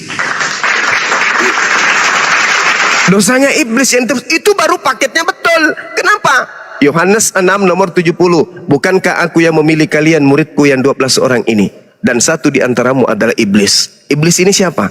Yudas yang berkhianat kemudian. Akibat dari pengkhianatan ada penyaliban. Akibat ada penyaliban, iblis berjasa melakukan itu. Kalau kematian itu menebus dosa iblis, maka berhasillah iblis. Nah, sekarang permasalahannya Kristen ini posisinya di mana? Ikut menyelamatkan, mendukung penyaliban yang menyebabkan dosa kutuk itu lepas, atau menolak penyaliban. Rupa-rupanya yes, Kristen pun ikut berkongkol di dalam misi pembebasan iblis dari kutuk yang tadi. Maka iblis lepas. Makanya Yesus mengatakan di dalam Lukas 10 nomor 18, aku melihat iblis jatuh dari langit seperti cahaya ke bumi. Nah itu masalah besar. Jadi tidak ada dosa waris. Kenapa dikatakan tak ada dosa waris? Karena Yesus mengatakan ketika ditanya dalam Matius 9 nomor 16 dan seterusnya, Matius 19 nomor 16 dan seterusnya, Guru, ya apa yang harus aku lakukan supaya aku bisa memperoleh hidup yang kekal? Apa kata Yesus? Jangan membunuh, jangan berzina, jangan bersaksi dusta, jangan. Oh, itu semua sudah aku lakukan, Guru. Betul? Yes. Kalau begitu jual semua hartamu, berikan kepada si miskin. Kalau kau sudah melakukan itu, sempurnakan dengan satu poin itu, yaitu menjual hartamu, maka kamu sudah sempurna. Ikutlah denganku. Itu kata Yesus. Untuk selamat, ikut Yesus. Tak ada Yesus ditanya, apa yang harus aku lakukan supaya hidup kekal? Percaya aku mati di atas tiang salib. Nggak ada itu, nggak ada. Itu karang-karangan gereja kemudian, nggak ada. Bohong ya. Jadi bohong. Jadi keselamatan menurut Yesus, kesimpulannya, keselamatan menurut Yesus Yohanes 17 nomor 3 adalah percaya Yesus Rasulullah, titik, tanpa ada penambahan satu huruf pun. Demikian. Izin ya Bang Zuma, saya sapa dulu ya. Ya silakan, silakan. Ya Bang Santo, ya silakan Bang Santo. Jadi gini gini, anehnya teman-teman Kristen kita ini, mereka sudah mengetahui gitu yang biasa diskusi kan, misalnya contoh di dalam 2 Korintus 11 nomor 17, Paulus ini berkata kan bukan sebagai menurut firman Tuhan kan kayak gitu. Terus ada juga data di 1 Korintus 7 nomor 25 itu, sekarang tentang ini bunyinya gini, sekarang tentang para gadis, untuk mereka aku Paulus tidak mendapat perintah dari Tuhan, tapi aku memberikan pendapatku. Nah, jadi 14 surat Paulus ini kan bukan, dia mengatakan bukan sebagai menurut firman Tuhan. Misalnya Gunda tadi bawa Roma 5 nomor 12 kan. Roma 5 nomor 12 kan itu dia bercerita tentang Adam. Sementara Yesus sendiri tidak pernah menyatakan diri aku dilahirkan untuk menebus dosa Adam atau dosa waris kan kayak gitu. Terus menyebut nama Adam aja Yesus nggak pernah loh. Tapi tiba-tiba Paulus menyebutkan tentang nama Adam di situ. Terus tentang dosa waris. Nah, anehnya ya Gurunda ini, makanya ini teman-teman Kristen kita ini kalau saya lihat ya, mereka sebenarnya punya akal gitu Gurunda. Cuman karena data-data ini Punya otak. oh iya punya otak gitu loh. Cuman karena akal nggak data-data punya. ini, data-data ini yang jadi nggak punya otak gitu. Punya otak, tapi tidak digunakan, makanya tidak berakal. Iya, kayak gitu kan. Nah, makanya jatuh di kata imannya aja gitu loh. Kalau saya lihat ya, karena data-data ini yang kayaknya hilang akal gitu loh. Gurunda, makanya jatuhnya ya imannya aja gitu. Karena nggak bisa. Itu pun ini Dinda, tidak ada juga imani aja. Iman itu bahasa Quran. Yang ada mereka itu adalah percaya saja. Iya, percaya saja gitu. Padahal udah jelas Banyak ya bahasa Quran yang diambil ya Bang Zuma ya. Iya, nggak sampai pada level iman mereka itu. Percaya aja. Makanya mereka itu disebut aliran kepercayaan. Gitu ya. Makanya tadi waktu saya sanggah Bang Juma tentang kelahiran Ismail dari jalur Hajar itu kan, mereka tetap nggak mau ngotot. Padahal mereka kelahiran daripada Ismail, anak dari Abraham itu seperti matahari yang terang benderang gitu loh. Mereka menolak itu gitu loh. Katanya, kata Tuhan itu bukan anak. Bahkan saya gini, kalau itu bukan anak resmi dari istri Abraham, berarti menuduh Abraham itu zina dong. Oh gitu. Karena di luar konteks daripada anak yang diberkahi seperti suami istri, berarti di luar itu Anda menyebutkan Abraham itu berzina. Saya bilang gitu, gak berani mereka juga, nggak berani mereka, akal-akalan mereka. Makanya menolak Ismail itu sama aja menolak Abraham tadi tentang apa namanya 2 anak, mereka sebutkan anak tunggal tadi loh, penerima tadi makanya. Iya. Saya izin sapa dulu ya. Boleh ya Bang Zuma ya? Iya, boleh. Iya. Bang Nazar. Halo Nazar. Ya, selamat siang Bang. Agama apa? Siang. Assalamualaikum warahmatullahi wabarakatuh. Waalaikumsalam warahmatullahi wabarakatuh. Kami naikkan Kristen di sini ya Bang. Ada yang mau disampaikan sedikit saja? Silakan. Iya Bunda, Bang Zuma, terima kasih, saya sampai gemeteran ini ya. Saya mohon maaf. Iya Bang. Ya emang orang tua saya, ibu tiri saya emang mualaf. Alhamdulillah, emang orang tua saya punya istri itu 4, Bang Zuma. Insyaallah. Ya 4, 5 Bang Zuma. Jadi yang 4-nya itu emang udah Muslim, yang satunya ini mualaf. Alhamdulillah. Allahu Akbar. Singkat cerita, emang saya dari pertama kecil sampai detik ini, saya itu nggak mau tahu yang namanya Kristen, Bang Zuma. Keturunan saya emang orang tua saya itu semua Muslim, cuman saya pas mendengar Bang Zuma, alhamdulillah Bang Zuma, saya nambah ilmu di sini, alhamdulillah. Ya, jadi Masya saya Allah. tahu ya siapa itu Yesus. Saya sebenarnya tahu Yesus itu di Kristen itu Nabi Isa alaihissalam, saya tahu. Cuman Bang Zuma ini pemaparannya, penjelasannya sangat jelas. Mohon maaf nih Bang Zuma nih, saya emang bekerja di daerah Jakarta Barat, Kembangan. Saya kan kerjaan saya antar jemput anak bos saya. Di situ saya ngeliat ada misionaris Bang Zuma. Iya, di mana-mana Bang.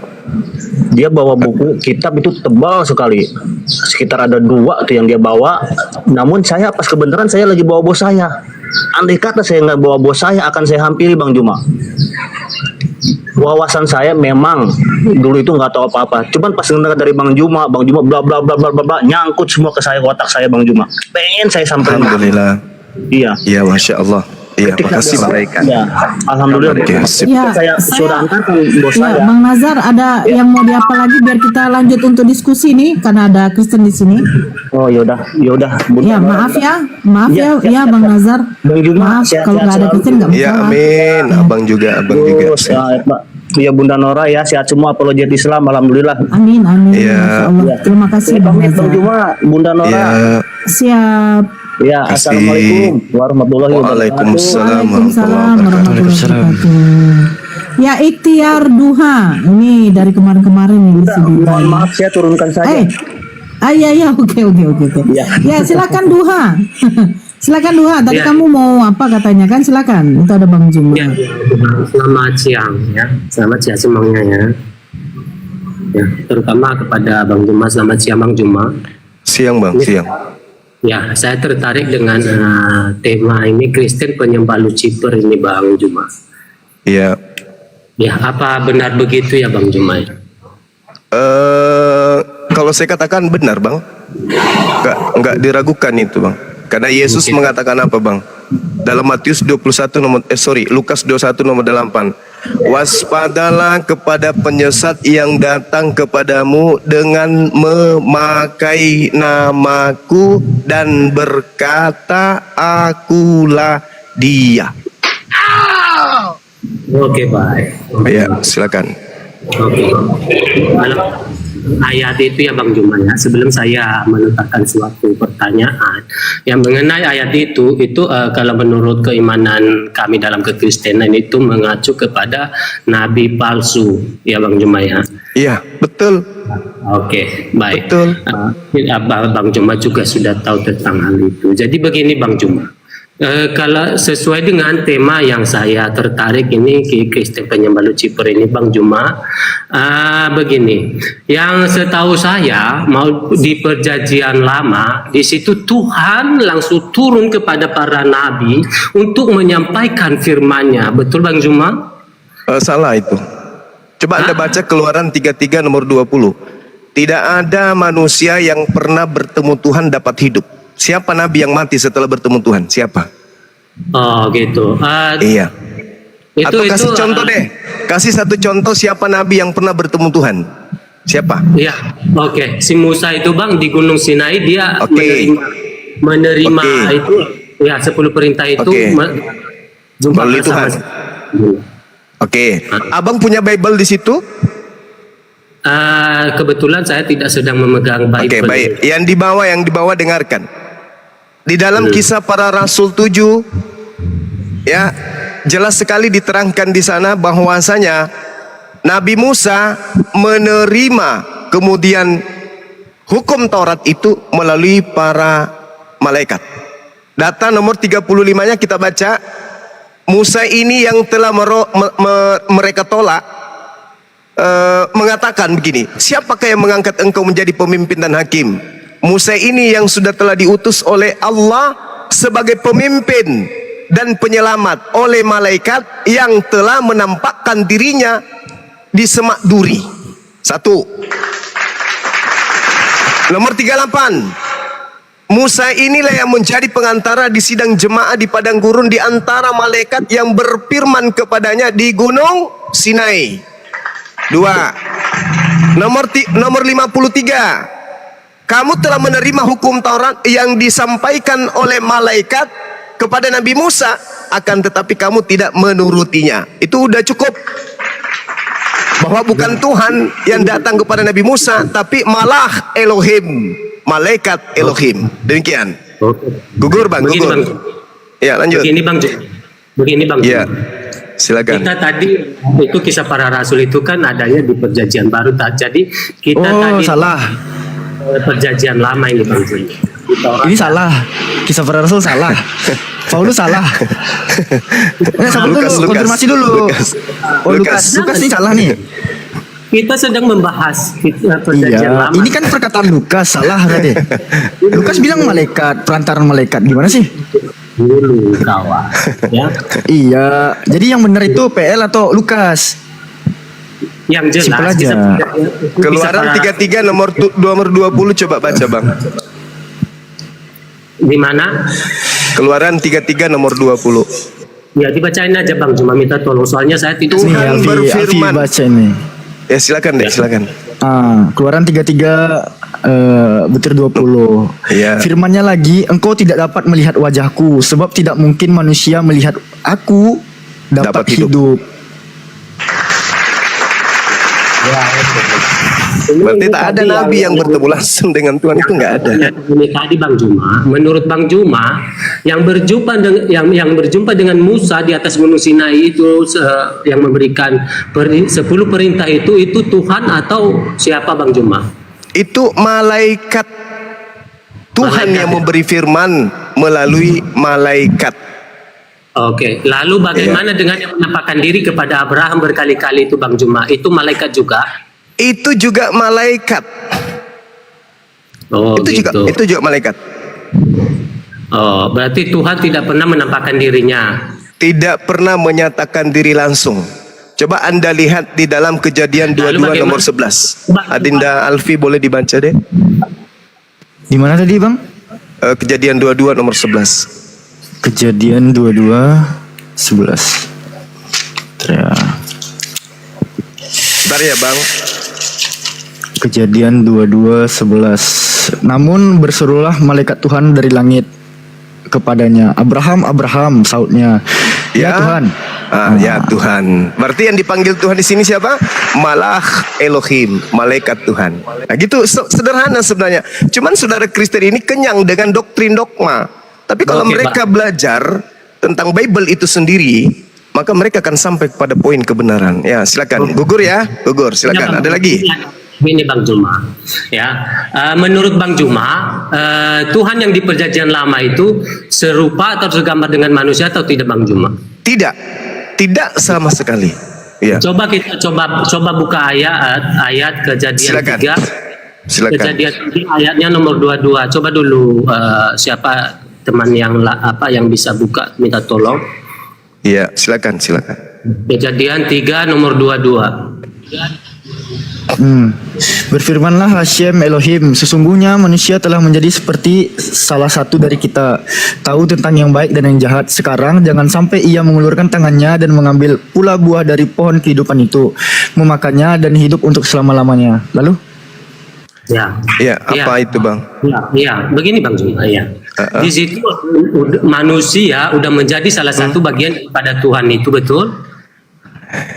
Bukan, sifatnya yang dimaksud di situ. Makanya Bang, akarnya itu di Kejadian 1. Kembali ke Kejadian 1 dulu, nomor 26. Apa kata Elohim di sana? Dia katakan basal minu kitmutinu. Menurut gambar kami, menurut rupa kami, bukan kita. Oh, gitu. Kalau kita itu melibatkan orang lain, oknum lain. Contoh misalnya, seorang guru masuk ke dalam kelas, anak-anak, besok kita ke Bandung. Siapa aja yang ke Bandung besok? Guru dan murid. Iya, silakan aja Bang. Guru dan murid-murid, betul? Nah, tapi kalau guru datang di depan kelas mengatakan, anak-anak, kami besok ke Bandung. Siapa yang ke Bandung besok? Murid-murid ikut gak? Enggak. Oke. Enggak. Jadi gurunya, itulah makanya dipahami Bang. Makanya dipahami ketika dalam kitabnya orang Yahudi, na'ase Adam besal menu kitmetinu, itu merujuk kepada kami. Kami itu adalah bisa tunggal. Kata Elohim itu merujuk kepada satu hakikat. Sama seperti nahnu merujuk kepada Allah yang mengatakan aku yang mewahyukan, nahnu kami yang mewahyukan, kami juga yang menjaga, merujuk kepada satu hakikat yaitu Allah. Sama seperti itu Bang. Jadi jangan diartikan kita itu terjemahan yang keliru. Karena menggiring orang Kristen untuk memahami Tuhan itu banyak. Oh gitu. Paham ya? Oke baik. Silakan.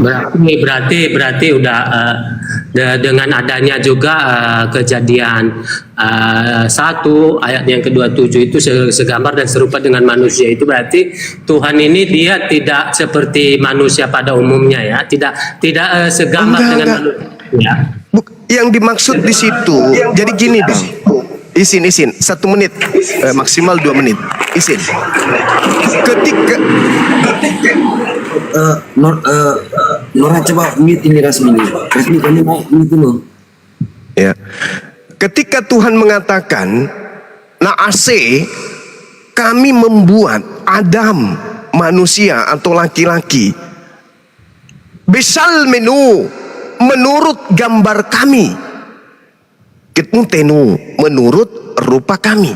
Maksudnya Tuhan merancang makhluk bernama Adam, dan rancangannya ini diciptakan sesuai dengan gambarnya. Maksudnya gini, ada seorang arsitek menggambar bangunan rumah. Setelah gambarnya itu selesai, arsiteknya memanggil pemborong para tukang. Baiklah kita menggambar, marilah kami akan dia presentasi kemudian arsiteknya kepada vendor. Kami akan membuat gambar bangunan ini sesuai dengan gambar kami, sesuai dengan sketsa kami, sesuai dengan rupa kami. Maksudnya sesuai dengan rancangan kami di atas kertas. Jadi ketika diciptakan Adam dicipta sesuai dengan gambar yang dibuat oleh Tuhan, sesuai dengan rancangan Tuhan. Wa iz qala rabbuka lil malaikati inni ja'ilun fil ardi khalifah. Hendak menciptakan kemudian manusia. Tuhan sudah merancang lebih dulu. Sebelum dia menciptakan, Tuhan sudah merancangnya lebih dulu. Bukan berarti manusia itu serupa dengan Tuhan. Bahaya itu Bang. Kalau manusia serupa dengan Tuhan, bahaya. Berarti matanya di depan 2. Nah, begitu dia ingin tahu apa yang terjadi di belakangnya, dia harus nengok dulu. Bagaimana kalau kena asam urat ke lehernya? Bahaya itu. Gak bisa belok dia. Apalagi kalau salah tidur Tuhannya. Bahaya. Ya, oke Ya, baik. silakan. Di Kejadian 18 itu ayatnya yang ke-1 sampai ke apa itu? Iya, malaikat itu Bang.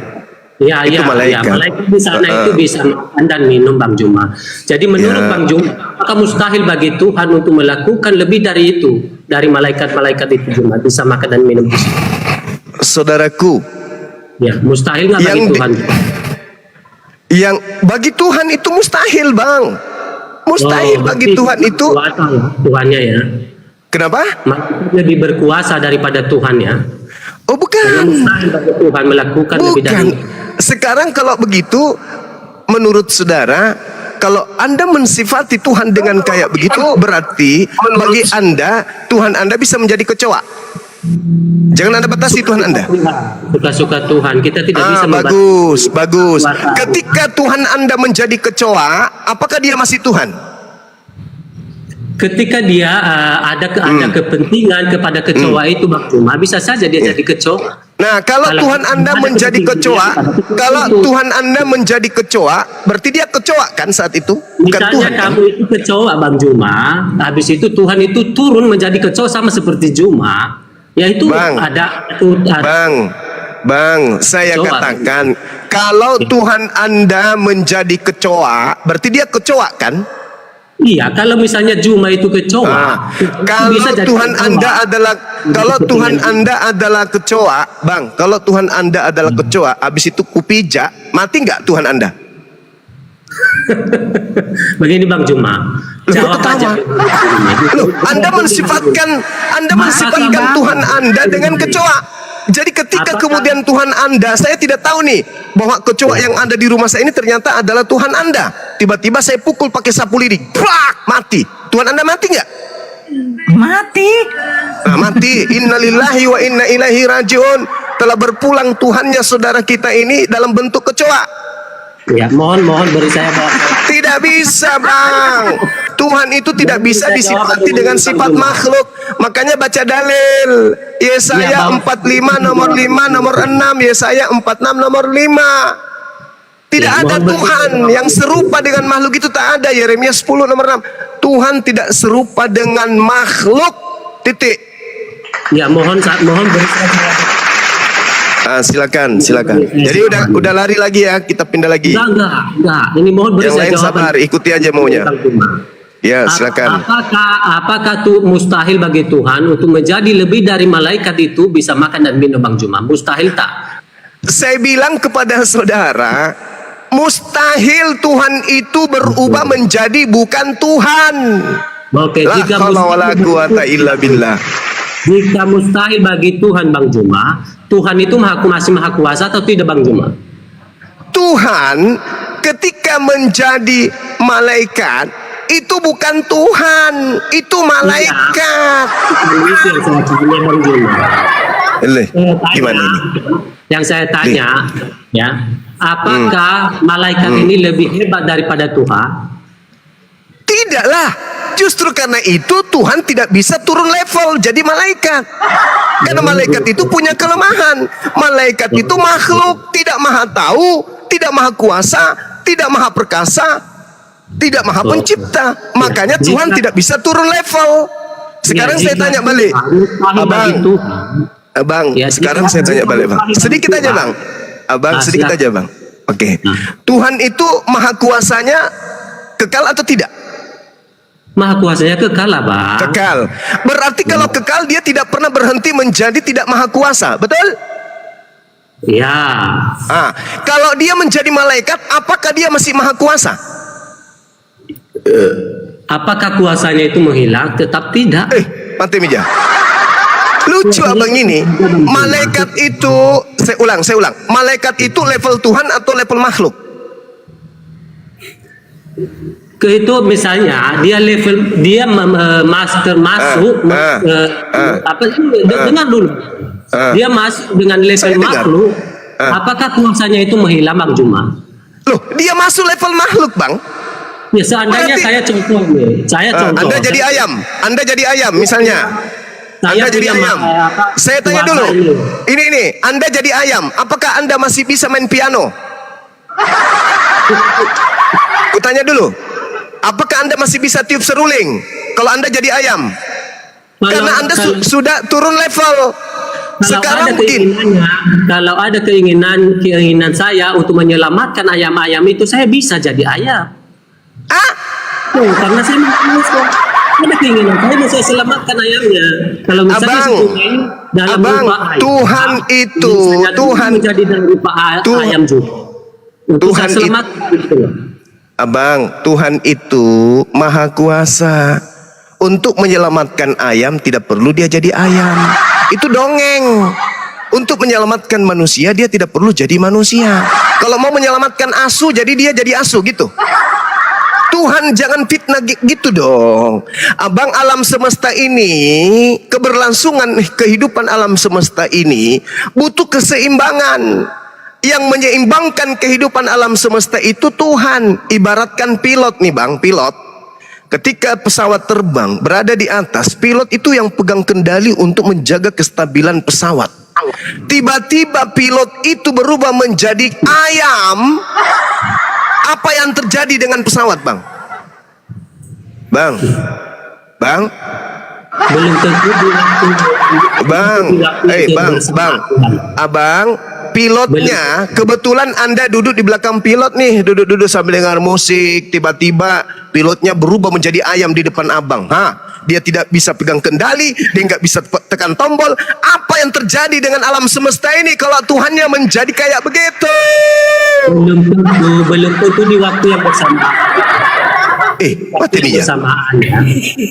Jadi apabila ada satu titik yang mustahil bagi Tuhan melakukannya, berarti Tuhan itu tidak maha kuasa, percuma disembah. Justru Abang, dengar Bang, bedakan antara maha kuasa dengan maha pencipta. Kalau maha pencipta, Anda imani tidak Tuhan itu maha pencipta? Ya tentu saja. Oke. Dia menciptakan Apakah dan Tuhan berkuasa menciptakan malaikat untuk datang ke Abraham? Saya tidak membaca dalam Bible bahwa malaikat itu ikut. Mulai kan? Mulai. Iya, di mana datanya kalau malaikat itu dalam Bible diciptakan, Bang? Sederhana saja. Di Yohanes 1 nomor 3, segala sesuatu diciptakan oleh Dia. Dia siapa? Kalam, Al-Kalam, sifat yang melekat pada diri Tuhan, yaitu kemampuan berkata-kata. Baca di Yesaya 55 nomor 11 atau Mazmur 33 nomor 9. Allah cuman berkata maka semuanya jadi. Allah cuman berkehendak maka semuanya ada. Baca. Jadi ketika Tuhan mau menciptakan malaikat, Dia berkuasa atau tidak? Ya iya, di situ kita bisa tahu. Oke. Berarti ketika ada malaikat datang kepada Abraham, itu adalah makhluk yang diciptakan. Karena kalau Tuhan turun derajat menjadi malaikat, maka Tuhan hilang. Jadi begini, hilang Tuhan. Tuhan saran hilang. Saran saya, satu titik, jika ada satu titik mustahil bagi Tuhan melakukannya, itu saya katakan kepada Bang Juma, berhenti menyembah Tuhan itu karena tidak maha kuasa. Allahmu tidak maha kuasa jika tidak melakukan dalam satu titik ini. Baik, berarti Tuhan Anda bisa jadi setan. Berarti Tuhan Anda bisa jadi setan. Bang Juma, kenapa tertawa, Bang? Bang, kenapa tertawa, Bang? Kenapa tertawa, Bang? Abangku, Anda katakan Anda tidak akan menyembah Tuhan yang punya sifat mustahil, kan? Apakah Tuhan Anda bisa jadi upil? Begitu si Juma meninggal bakalan jadi setan, percayalah. Ini kenapa kesurupan kayak gini? Hei, dokter. Enggak. Coba ini, coba dikasih suntik lagi supaya agak tenang. Anda mengatakan tinggalkan Tuhan yang memiliki sifat mustahil. Saya balik nanya, apakah Tuhan Anda mustahil jadi upil? Tanya dulu.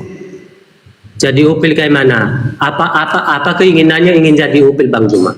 Lah. Coba tunjukkan kepada saya Tuhan berkeinginan jadi malaikat. Itu kan cuma fitnahan Anda saja. Coba tunjukkan kemudian di mana Tuhan mau jadi malaikat. Di mana dalilnya? Itu kan kehendak Anda saja, nafsu Anda saja. Mana dalilnya? Bukannya si Juma tadi bilang yang menampakkan diri kepada Abraham malaikat. Tadi kan sudah kubaca, dibacakan adik saya tadi. Dibacakan dalilnya tadi kan. Ada tadi dibacakan Kejadian 22 kan, nomor 11. Kata Abraham, "Ya Tuhan, ya Elohim." Jadi Abraham. Jika ada keinginan Tuhan dalam sesuatu hal yang ingin dia selamatkan, yang ingin dia lakukan di sana, dia akan bisa. Mustahil bagi dia bisa menjadi seperti itu. Baik. Ada orang tertidur. Ada orang tertidur di atas kapal laut. Ombak besar.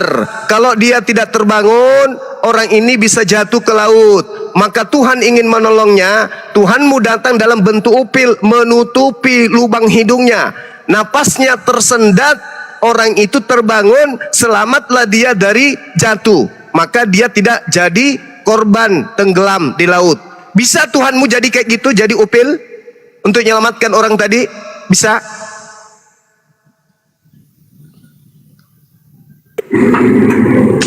Maksudnya ngomong upil-upil apa sih, Juma? Kata saudara tadi ini si Duha, Tuhannya bisa jadi apa saja. Tidak ada yang mustahil bagi Tuhannya. Mau jadi upil. Gini, misalnya Juma. Ada orang sabar. Ada orang yang sabar. Ada orang yang kena sembelit itu apa? Sembelit itu apa, teman-teman? Dari tadi kamu ngomong ini diturunkan aja nih. Diturunkan ya. Iya. Tua rusak dia. Turun. Ya. Kejang-kejang kau di sana Rasmi. Ada orang yang susah buang air besar, itu penyakit apa namanya? Sembelit ya? Selulit. Ya. Karena Tuhan ingin menyelamatkan orang ini supaya tidak kena kanker usus, Tuhanmu jadi yang encer. Bisa enggak? Untuk menyelamatkan ini tadi.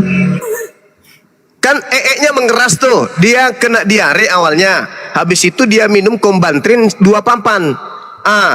nya mengeras kayak batu. Supaya dia selamat dari kanker usus, Tuhanmu menjelma menjadi encer. Bisa. Dengan mengadakan mukjizat-mukjizat itu jadi gitu Bang Juma. Tuhan ku bilang, tadi kau katakan tak ada yang mustahil. Kalau ada Tuhan memiliki sifat mustahil, tinggalkan. Berarti tidak mustahil Tuhanmu menjadi encer. Betul? Mencret dong. Mencret dong tuh Bang. Mencret. Itu dia. Ada orang kelaparan di hutan, tidak ada makanan sama sekali. Karena Tuhanmu ingin menyelamatkan dia, Tuhanmu pura-pura datang menjelma menjadi ayam hutan. Supaya orang ini bisa melanjutkan hidupnya menjadi kelinci kah, menjadi kalau dia Kristen menjadi babi kah dia, supaya ada makanan buat hambanya ini. Tidak jadilah dia mati. Kayak gitu maksudmu? Mustahilnya tuh kayak gitu. Nggak ada yang mustahil kayak gitu. Ada satu hal yang mau saya tanyakan Bang Juma. Enggak, masalah ini gimana? Udah selesai. Tuhanmu bisa jadi upil, Tuhanmu bisa menjadi encret, Tuhanmu bisa jadi B2 gitu. Simpulkan dulu ini. Kalau manusianya seperti B2 Bang Juma, misalnya Juma itu seperti B2, pasti Tuhan akan menjadi seperti B2 seperti Juma juga, seperti itu. Tidak Bang, tidak. Kelompok babi juga butuh diselamatkan. Berarti Tuhanmu bisa menjadi kenapa jadi menertawakan dirimu sendiri? Harusnya saya yang tertawa. Harusnya saya yang tertawa, bukan ente. Jangan Anda menertawakan diri Anda. Nggak bagus. Nggak bagus. Jangan tertawakan diri Anda. Mohon berikan saya jawaban Bang Juma sesuai dengan data di kitab kamu juga Bang Juma. Itu jin itu seperti apa dia bagi Bang Juma? Dia ruh, dia Allah atau bagaimana? Atau dia malaikat seperti itu Bang Juma? Coba apa itu? Apa yang Anda gimana? Salah ikhtiar. Jibril itu seperti apa dia bagimu? Jibril itu malaikat. Dia itu makhluk ruh. Iya, makhluk ruh, tapi suci ya. Bukan ruh yang datang kepada orang-orang yang berpikir Tuhan itu bisa jadi upil. Bukan, itu ruh jahat itu yang mengajarkan orang-orang itu berpikir kayak gitu tentang Tuhan. Oke. Jadi yang meniup dalam apa namanya, yang meniupkan ruh itu, yang meniupkan di rahim Maryam itu ruh, kan ruh Jibril itu Bang Juma. Apakah itu disuruh Allah? Kenapa? Apakah itu dia apa? Iya, dia disuruh Allah ataukah Allah sendiri yang membuat seperti itu Bang? Oh, dia menerima perintah dari Allah. Coba baca di surah Maryam ayat 19. Aku hanyalah utusan Tuhanmu yang memberikan kabar kepadamu tentang lahirnya seorang anak laki-laki yang suci dari rahimmu. Itu. Jadi dia adalah suruhan, dia adalah rasul, utusan Allah kepada Maryam. Oke. Jadi arti farjahan ini apa artinya Bang Juma? Farjahan itu. Farjahan itu, farja itu adalah alat reproduksi bagi Hawa. Oke, baik, terima kasih banyak Bang Juma. Sepertinya saya udah mau turun ini. Soalnya saya mau jemput anak di sekolah juga. Kenapa? Anda lupa kalau Yesus keluar dari farjah atau Yesus lewat dubur? Nggak, saya tanya nih, saya serius. Yesus itu keluar dari farjah atau keluar dari dubur? Saya tanya dulu, Bang. Yang menyebut farjah dalam kitab suci itu suci Bang Juma. Iya, Anda merasa menang dengan kata farja. Yesus keluar dari situ. Kalau salah, atau Anda ingin mengatakan Yesus keluar dari dubur? Ya, pokoknya kalau ada. Mana yang betul ini? Yang betul yang mana? Farja atau dubur? Mana yang betul? Terserah Bang Juma. Pokoknya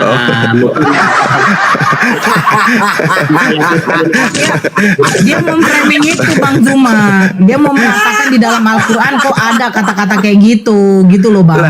Bagaimana pada bulan ke-6 Gabriel datang kepada Maria, ngapain? Membuat Maria hamil. Setelah hamil keluar lewat mana? Kutanya dulu Bang. Lewat farjaha, lewat ini tuh atau ini tah. Jangan sampai ngedan ibunya keluarnya bukan di depan tapi di belakang. Waduh, celaka ini. Celaka. Hamil Maria ini siapa Bang Zuma? Dalam kitab suci itu sangat suci Bang Zuma. Percaya Udah ya nggak? Bang ya? Udah ya Bang? Ya sebenarnya kekuatan iblis itu sangatlah lemah. Lemah sekali. Sedikit aja kita berargumentasi sudah nangis iblisnya. Saya Lemah rasa kali. ini, Tipu daya saya setan rasa itu lemah temanya sekali. Lemah sekali. diganti aja Bang Zuma. Hanya Suruh ganti tema itu. kelemahan daripada bisikan iblis itu diperkuat oleh orangnya sendiri. Makanya dikatakan di dalam Al-Quran, wa ikhwanuhum yamutunahum fil gayyi tsumma la yuqsirun. Orang kafir itu membantu setan, ya, membantu setan untuk menyesatkan. Wa kana al-kafiru ala rabbih zahira. Oh mamae. Hanya di Ya. kitabmu yang ada Sabar. Jangan Al-Quran lagi dinaikkan si mengatakan, Rasmi. iya, Lanjut, orang Bang. ini nggak ada ilmu dari dia, nggak ada, cuma keluar aja. Nanti dia keluar mulutnya itu bahasa-bahasa nggak bagus. Jadi gini Bang, kitab suci saya mengatakan wa kanal kafiru ala rabbih zahira. Itu Al-Quran saya mengatakan itu. Ya, bahwasanya di ayat lain juga dikatakan bahwasanya iblis itu penolong setan di dalam mendurhakai Tuhan pencipta alam semesta. Itu dalam kitab suci Al-Quran. Nah, sebenarnya tipu daya muslihat iblis itu sangat lemah. Lemah sekali. Yang menguatkan itu adalah kalian Kristen, orang-orang kafir ini. Mau iblis itu datang, semua manusia. Tapi kalau Anda gunakan akal, Anda tidak akan mau. Mau iblisnya datang membimbing Anda mengatakan Tuhan itu bisa jadi upil. Kalau Anda menggunakan akal, itu tidak akan terlontar dari mulut saudara. Tapi lagi-lagi Anda penolong setan untuk mendurhakai Tuhan. Maka Anda mengatakan, ya Tuhan itu bisa jadi upil. Oke. Tipu daya setan itu lemah sekali. Ya, waktu saya sedikit Bang Zuma. Ya, silakan.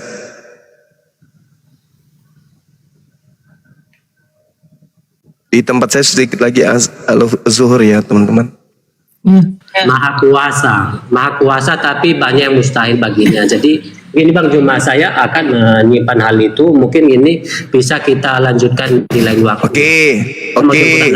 10 detik Bang, 10 detik. Maha kuasa itu bisa nggak tidak kuasa? Mungkin menurut Bang Zuma bisa, yang maha kuasa itu bisa jadi nggak maha kuasa nggak Bang Zuma? Lah, tadi kenapa lari ke saya? Anda katakan Tuhan Anda bisa jadi upil, jadi kecoa, jadi babi, jadi manusia, jadi malaikat.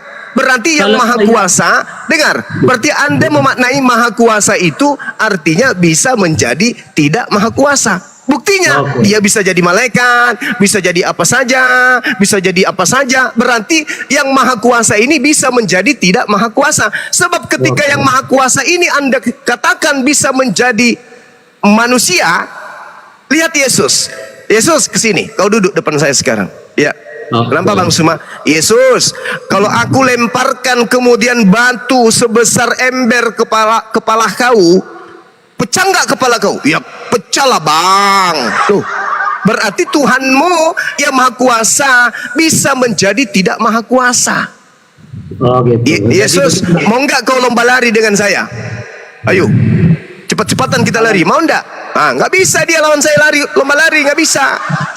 Berarti Tuhanmu ketika dia menjadi bayi berkuasa ndak dia cebok sendiri?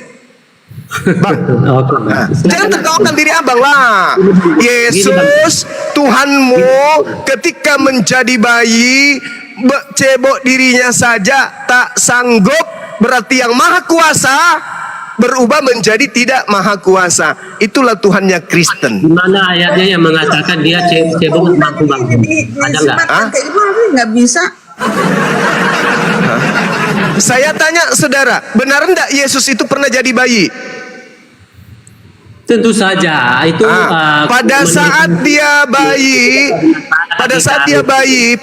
bayi, dia bisa cebok sendiri.